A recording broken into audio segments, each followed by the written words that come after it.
Assalamualaikum warahmatullahi wabarakatuh. Waalaikumsalam warahmatullahi wabarakatuh. Apa kabar teman-teman hari ini? Alhamdulillah. Hari ini kita bertemu di kelas ini. Sebelum kita mulai, kita membaca doa terlebih dahulu. Al-Fatihah.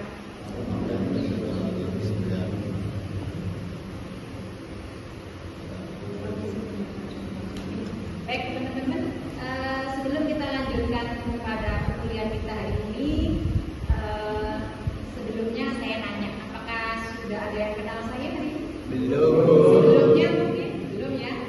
Baik, nama saya sesuai ada yang jadwal, Istria Harmonis.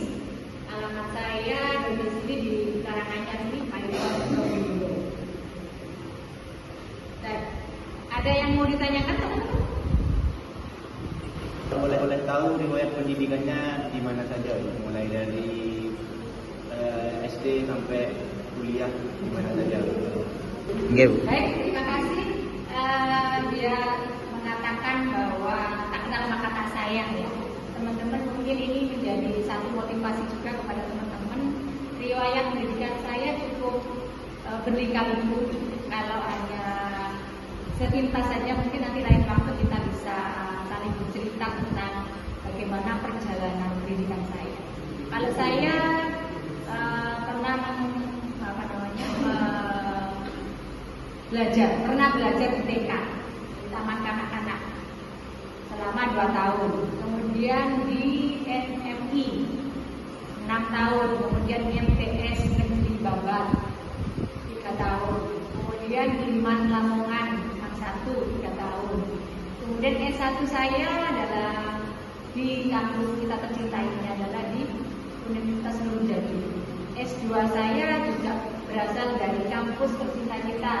Baik teman-teman, kita harus bangga selama 1 semester nanti akan ketemu saya dengan mata kuliah media pembelajaran Al-Quran. Di kelas kita tercinta ini adalah kelas ilmu Al-Quran dan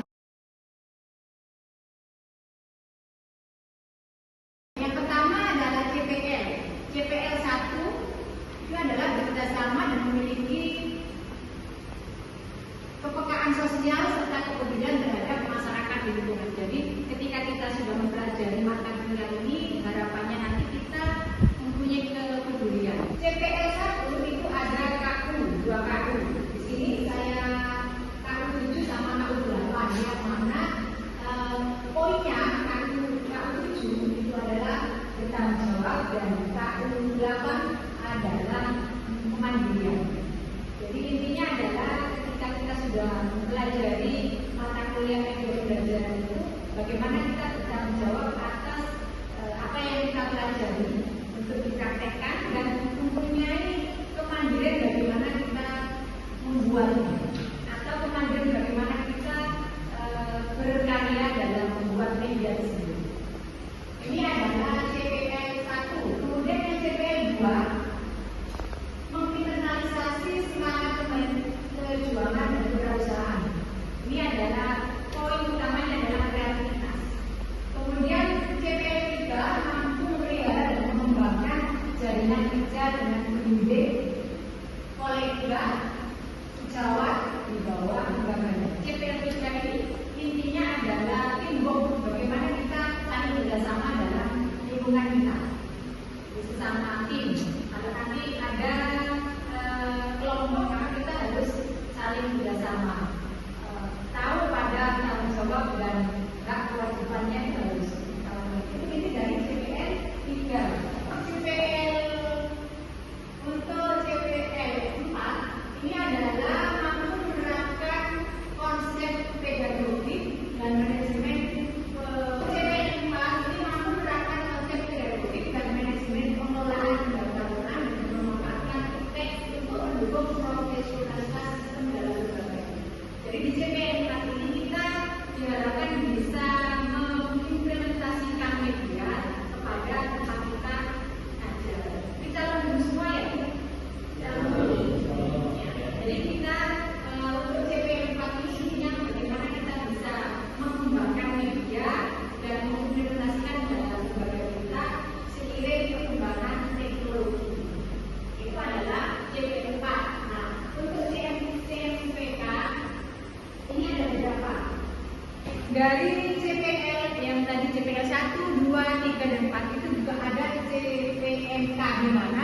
setiap tahapan-tahapan dalam proses belajar kita nanti harus memenuhi KPK 1, 2, 3, 4, 5, dan 6. Ini mampu kerjasama, ada kemandirian, bisa mengembangkan, dan yang terakhir adalah mampu melakukan proses evaluasi terhadap apa yang ada di kita, baik evaluasi dalam pelaksanaan mengerjakan kelompok atau mengevaluasi diri dalam tugas bagaimana membuat atau berkreativitas dalam media tersebut.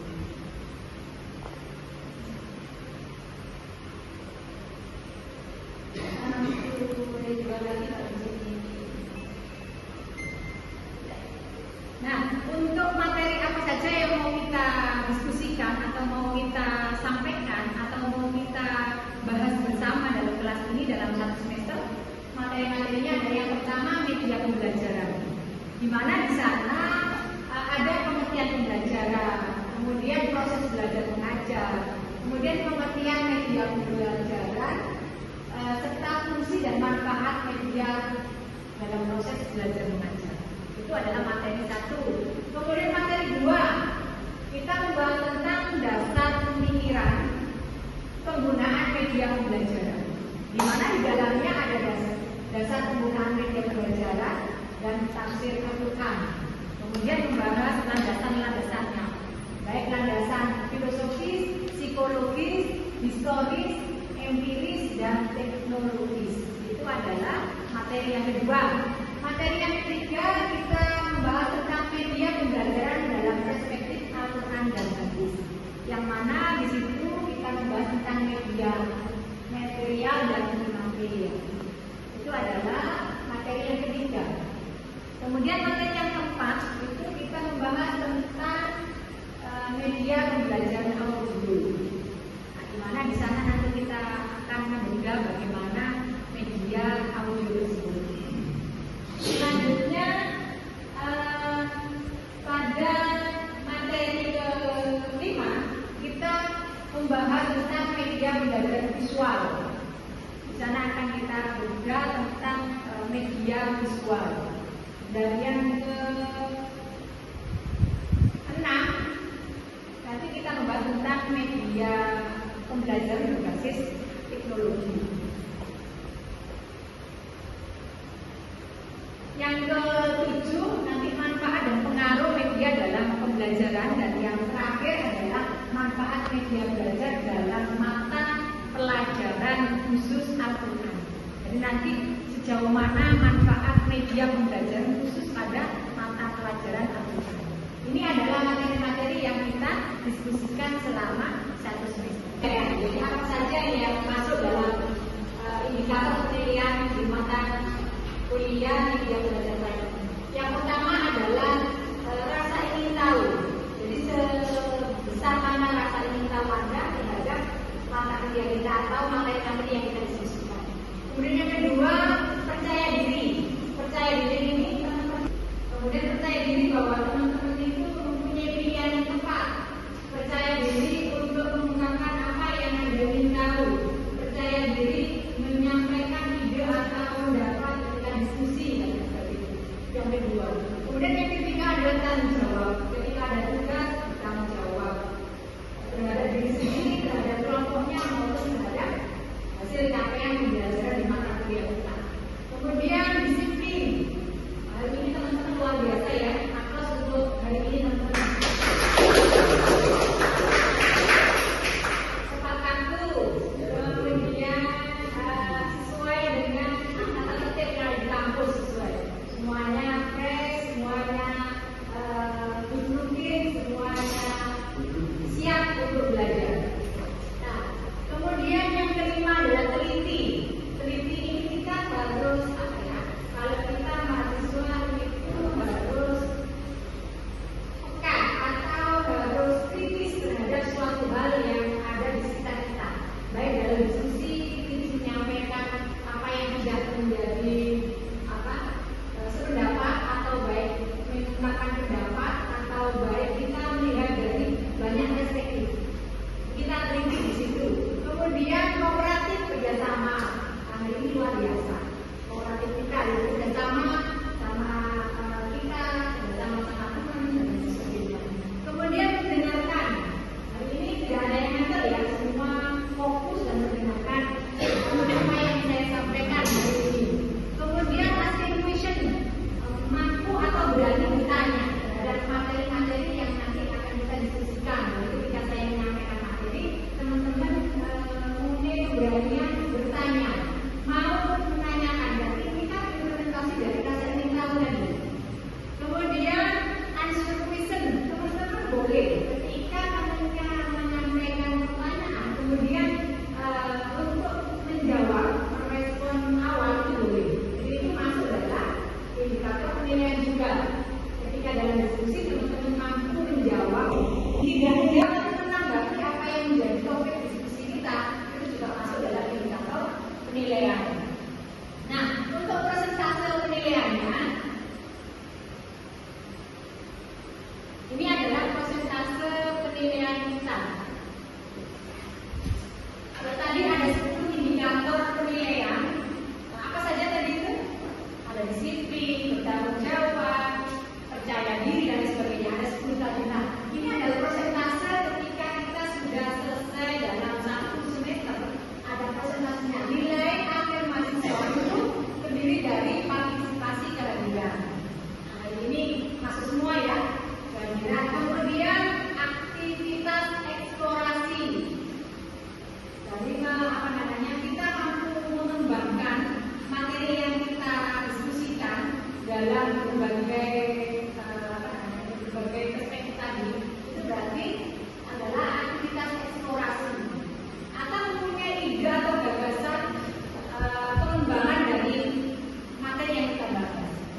Kemudian aktivitas elaborasi, bagaimana kita mampu bekerjasama tadi itu mengerjakan tugas bersama kelompoknya dengan baik, dan aktivitas demonstrasi, menyampaikan materi ketika ada tugas kelompok, dan konseptual.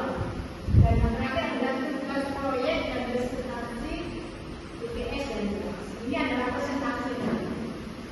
Nilainya A jika itu lebih dari 80, nilainya B adalah antara 8 sampai 79. Ini nanti yang masuk dalam nilai kita di akhir semester. Jadi nanti kita harus tahu dari mana saya dapat A plus, dari mana saya dapat B. Itu dari ini. Itu adalah LPS kita untuk mata kuliah media pembelajaran Al-Quran dalam satu semester kedua. Sebelum saya menjelaskan tentang apa itu media pembelajaran dan apa itu media pembelajaran perspektif Al-Quran dan hadis, saya ingin tahu dari teman-teman apa itu media? Alat bantu. Menurut pemahaman kami ya, media sendiri itu adalah alat bantu untuk menyalurkan informasi atau pesan yang akan kita informasikan kepada audiens. Itu media. Media yang kami ketahui itu adalah alat atau sarana yang mana alat atau sarana tersebut itu digunakan untuk menyampaikan pesan ataupun informasi ataupun hiburan dari sumber hiburan tersebut atau dari informasi tersebut disampaikan kepada si penerima informasi tersebut. Itu yang dimaksud dengan media. Oke, terima kasih, bagus sekali jawaban dari Pak Bung. Kita mengetahui bersama bahwa media itu berasal dari bahasa Latin yang artinya yang berasal dari kata medium. Medium itu bentuk tunggalnya yang artinya perantara. Bentuk jamaknya adalah media. Jadi media itu adalah perantara. Nah, ada 3 unsur dalam media pembelajaran. Yang pertama adalah informasi atau materi yang disampaikan. Jadi suatu alat atau suatu perantara yang bisa menyampaikan informasi atau bisa menyampaikan pesan. Itu adalah yang pertama unsurnya, adalah ada materi atau informasi. Kemudian yang kedua ada orangnya, baik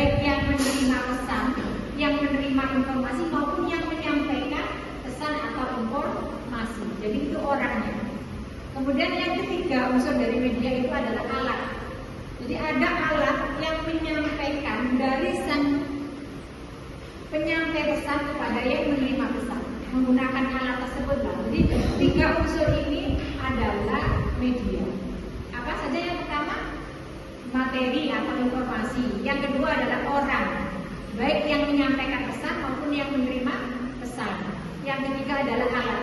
Alat ini untuk secara maksimal pesan itu bisa diterima oleh sang penerima atau bisa secara maksimal tersampaikan dari sang penyampai kepada sang penerima pesan tersebut. Itu adalah pengertian secara bahasa. Nah, lebih luas lagi media pembelajaran dalam konteks pendidikan itu adalah media merupakan sarana untuk menyampaikan informasi. Jadi kalau dalam mata pelajaran Quran atau dalam mata pelajaran apapun membutuhkan alat sehingga guru menyampaikan materi itu lebih efisien, lebih efektif, lebih mudah diterima oleh sang penerima atau diterima oleh muridnya. Oke, dari sini paham ya? Dan dalam penggunaan media pembelajar itu harus ada beberapa prinsip-prinsip. Prinsip kesederhanaan. Kemudian prinsip kemudahan. Jadi pengguna tidak harus kita yang mengikuti zaman misalnya dengan menggunakan teknologi. Nah itu bukan itu, tapi kesederhanaan ya disesuaikan dengan audiens, disesuaikan dengan penyampai dan penerimanya. Kemudahan, lebih mudah mendapatkan perantara atau alat tersebut, tidak menyulitkan dari kedua unsur, dari unsur penerima maupun penyampai. Kemudian prinsip selanjutnya adalah memberikan dampak yang positif. Nah, hari ini tidak serta-merta kita menggunakan media elektronik, menggunakan media teknologi, tapi dampaknya adalah negatif. Jadi yang dimaksud di sini media pembelajaran itu adalah yang bisa membawa pengaruh positif. Dalam artinya mudah memahami materi atau informasi yang disampaikan oleh guru kepada peserta didik, dari penyampai kepada penerima. Itu adalah media pembelajaran. Sama ya. Nah, ada beberapa fungsi dari penggunaan media pembelajaran. Yang pertama adalah fungsi atensi, di mana ketika guru menggunakan alat bantu perantara, menggunakan media, ini bisa memberikan dampak lebih atas perhatian. Jadi bisa menarik perhatian. Bahasa Sundanya seperti itu. Ketika tidak memakai perantara, tidak memakai alat, ini motivasinya kurang, semangatnya kurang, perhatiannya kurang. Ada yang tidak memperhatikan, ada yang ngantuk. Ketika menggunakan media, ini lebih perhatian, lebih fokus, lebih semangat untuk memperhatikan materi yang disampaikan. Itu fungsi atensi. Ini lebih menarik. Fungsi afektif. Fungsi afektif ini adalah teman-teman ketika membaca sesuatu hal kemudian memahaminya itu kurang komprehensif. Dengan media, dengan alat bantu media tersebut, maka kita lebih menyeluruh, lebih komprehensif dalam memahami materi-materi yang disampaikan oleh penyampai tadi. Jadi itu adalah fungsi afektif. Kemudian yang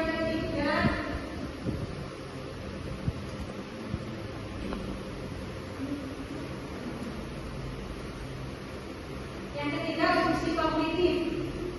Fungsi kognitif ini adalah lebih mudah memahami konsep yang disampaikan oleh penyampai. Memahami atau lebih memahami, meningkatkan pemahaman.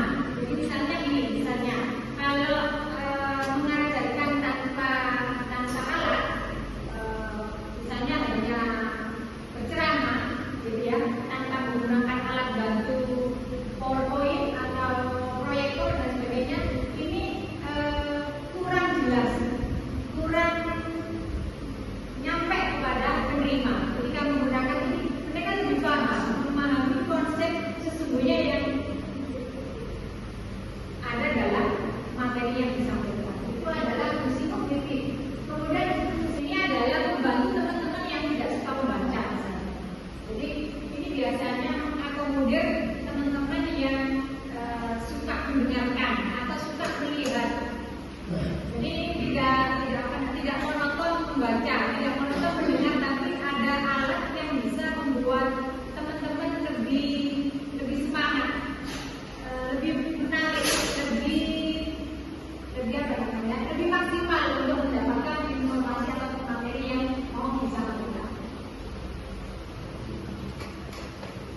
intinya adalah manfaat dari media ini adalah menyampaikan materi secara maksimal, efisien, menggunakan alat tadi. Itu adalah manfaat dari media, dan tujuan dari pembelajaran itu bisa tercapai secara maksimal. Itu adalah manfaat dari media pembelajaran.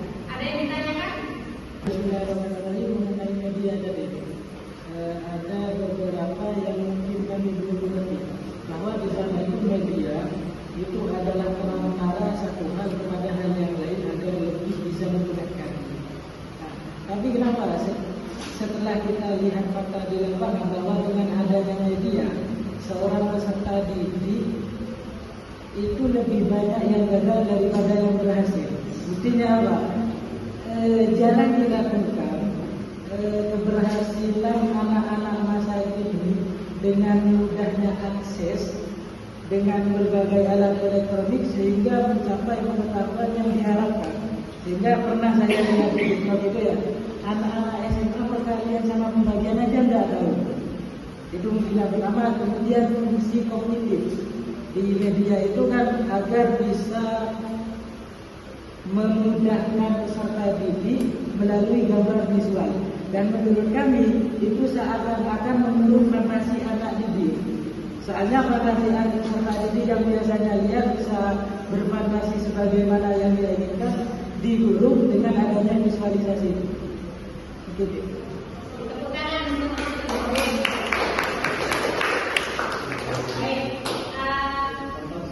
Ada yang mau menanggapi dari Mas Bebek? Pertanyaannya cukup keren.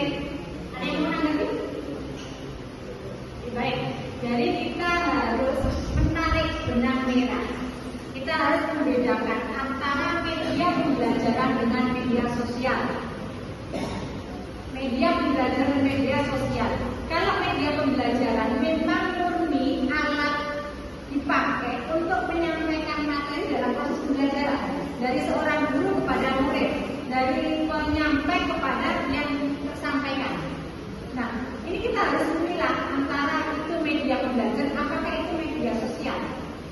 Nah, yang ditanyakan mungkin saya melihat dari perspektif media sosial. Jika penggunaan media sosial untuk mendukung proses pembelajaran, misalnya membuat referensi atau menggunakan alat AI misalnya, it's okay, namun ada batasan-batasan dan ada aturan-aturan lain di dalamnya. Nah, itu bukan media pembelajaran, kan itu adanya pendukung. Itu adalah medsos, media sosial atau media teknologi yang digunakan dalam mendukung sampean dalam mengerjakan tugas, gitu.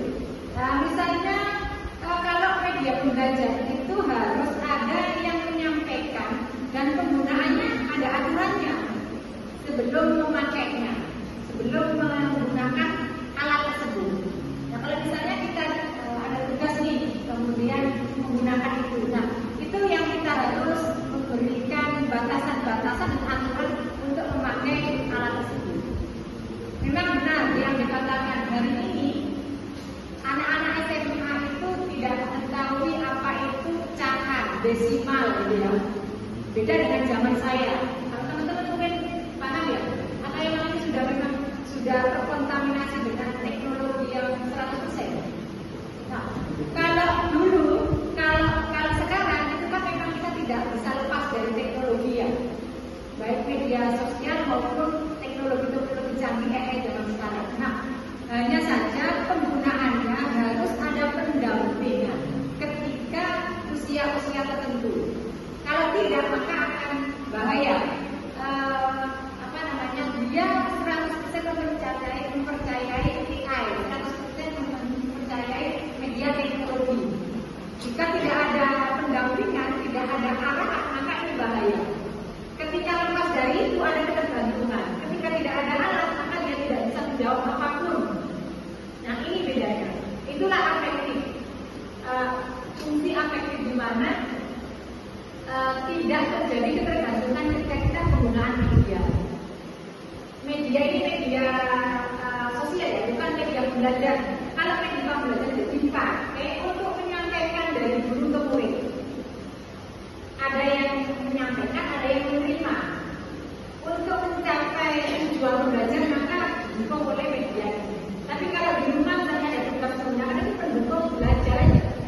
sebagai alat untuk mendukung teman-teman menuangkan tulisan, menggunakan e-card, itu termasuk menggunakan media teknologi. Nah itu kalau kita sudah dewasa seperti teman-teman mahasiswa harus bijak menggunakan itu. Pasti ada dampak positif dan negatifnya. Nah, tetapi kalau media pembelajaran digunakan secara bijak dan proporsional, maka ya hasilnya akan mencapai tujuan belajar yang diinginkan atau yang lebih menyenangkan. Itu ya. Ada yang ini yang kurang. Ada yang fungsi kognitif. Nah, fungsi kognitif nah mungkin tadi itu kenapa anak-anak SMA tidak bisa menghitung tanpa menggunakan media, gitu ya. Itu termasuk ketergantungan dan selalu dibebaskan untuk menggunakan alat bantu. Jadi alat bantu itu hanya bersifat pendukung sebenarnya. Nah, ketika menggunakan itu kemudian kita harus refleksi atau mengulang, gitu ya. Misalnya saya menggunakan media, besok lagi ketika ketemu tanpa media saya menanyakan lagi materi yang saya sampaikan kemarin. Sejauh mana Anda paham tentang materi saya ketika menggunakan media? Tapi menanyakan, mereview atau merefleksi atau mengevaluasi hasil pembelajaran tersebut. Ketika tidak ada evaluasi, tidak ada refleksi, ya kita akan ketergantungan tanpa alat kita tidak bisa ngapa-ngapain. Sama ini kalau teman-teman selalu pakai AI akan membunuh kreativitas teman-teman. Baik kreativitas dalam menciptakan sesuatu atau yang paling bahaya adalah membunuh kreativitas Anda dalam pemecahan masalah. Orang hari ini tantangannya yang bisa bersaing dalam AI adalah orang yang mempunyai kemampuan problem solving, karena itu yang tidak dipunyai oleh AI.